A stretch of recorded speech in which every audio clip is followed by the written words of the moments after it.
Good morning, everybody. It's a sunny May 18th. It looks like spring has finally arrived here. I'm out in the hoop house. I just want to give you hopefully a short, quick little update of what's happening in the hoop house and then a look around at a few of the things that I've done outside.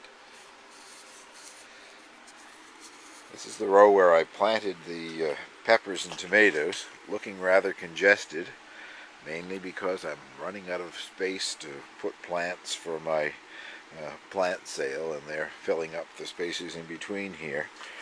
But the tomato plants that I put in, I guess about a week ago now, really have done quite nicely. They've obviously rooted themselves in quite well, and each plant is, I can see where it's grown quite a bit. But these are the two artichokes that I'll be selling in the plant sale. In just a minute I'll show you the ones that the one that I'm keeping for myself.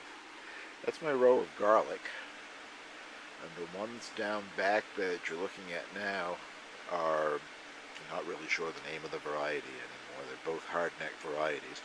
That one only has 4 cloves per head, and they're quite large cloves. It wasn't called an elephant garlic, but it's certainly similar to an elephant garlic, and the plants are significantly taller than the ones up this end, but I'm pleased with all of the garlic. And the row of parsnips growing down the middle are getting larger every day, so it looks like I may grow parsnips. And this is the fig tree that overwintered in the house, this particular one. I've planted it in the ground, and as you can see, it's getting leaves quite far up on the stem and lots of growth down at the base. So as summer progresses here, there's hopes of some figs. And the peas are, I guess you'd have to say, in full bloom. The tallest are probably 18 inches, 1.5 feet, I guess, high, and they go from there down to probably 1 foot high, but that's about what they're supposed to do. They're a dwarf variety. Lots of blossoms. I have no idea if I'm actually going to get peas or not. All I do is I come in 2 or 3 times a day and sort of disturb them. I rub my hands across the top, and hopefully that's self-pollinating them, but I don't know that it's going to. I asked for comments on my last video to get some idea of what I should do, and my niece was the only one who left a comment to get them pollinated, and her suggestion was soft music and candlelight. Well, I didn't try that there. Anyway, I'll look now at all those seedlings that are growing for the plant sale.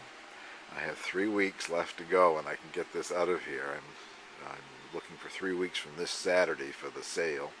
Everything is now potted up. I planted seeded melons and squash was the last thing that I did, and they're not up yet, but you don't want those to get too big in a pot anyway.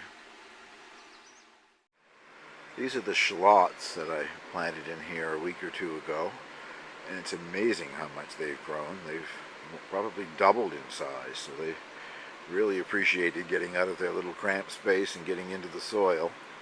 If you can notice right here or not, in the center there are some that are quite small. That's probably the size that they were when I planted the other ones. Those are the 5 that were left over, and I just decided to get them out of the pots and put them in the ground yesterday.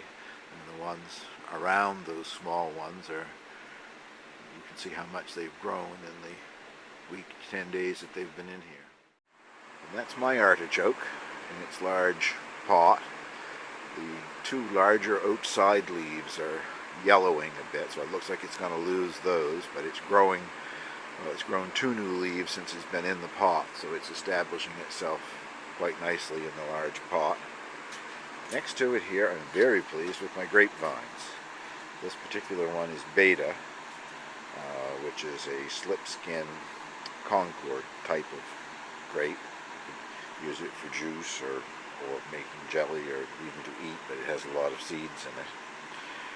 I changed my mind again on what I did with the tulips. I was going to plant them either side of the grapevines, and I decided that I wouldn't do that.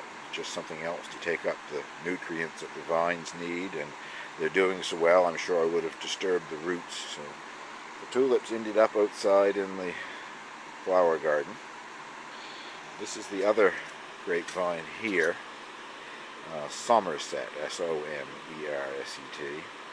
and it is a green, seedless, dessert type grape. It isn't as vigorous as the other one, but it was a smaller plant last fall too.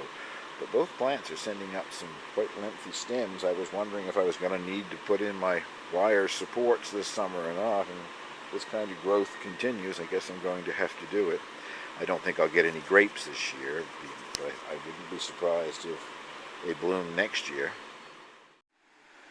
This is the Capsicum annum black pearl that I kept in the house beside a glass door all winter, and it's been transplanted out here now for 2 or 3 weeks.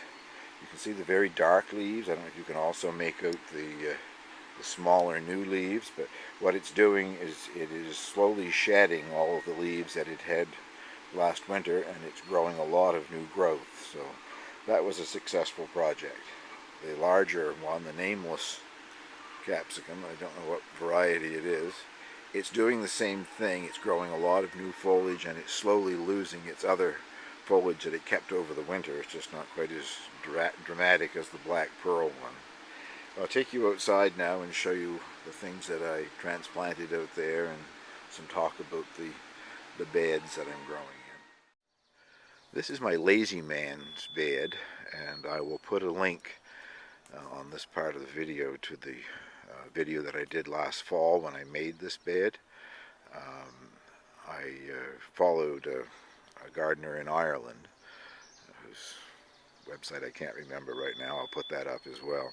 Anyway, you fold back the sod from these 2 trenches either side, leaving a hinge along the side, and over the winter they composted nicely. It's made a nice raised bed without any wooden edges or anything. Anyway, what I've planted in it are my raspberry canes, 2 varieties, ever-bearing, a golden and a red raspberries, planted closer together than is recommended, but it's just going to have to do. I had more canes than I thought I had for the space and no place else to put them, so I'm sure they'll survive. And some of them are starting to show a bit of foliage, but I don't think I'll expect anything by way of a raspberry crop this year.